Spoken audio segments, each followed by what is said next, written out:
بسم الله الرحمن الرحیم. انا لله و انا الیه راجعون. این جاده هراز گردنه امامزاده هاشم می باشد. تاریخ امروز یک شنبه 8/8/1390 به تقویم شمسی می باشد. ما از تهران به سمت مازندران در پیشیم و جاده کماکان برفی، یخی و مه‌آلوده و زنجیر چرخ از پلو به بعد باید بسته بشه.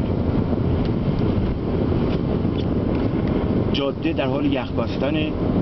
ساعت دقیقاً 4:34 بعد از ظهر یا به عبارتی 16:34 بعد از ظهر می باشد و این کلیپ رو هدیه می کنم به همسر عزیزم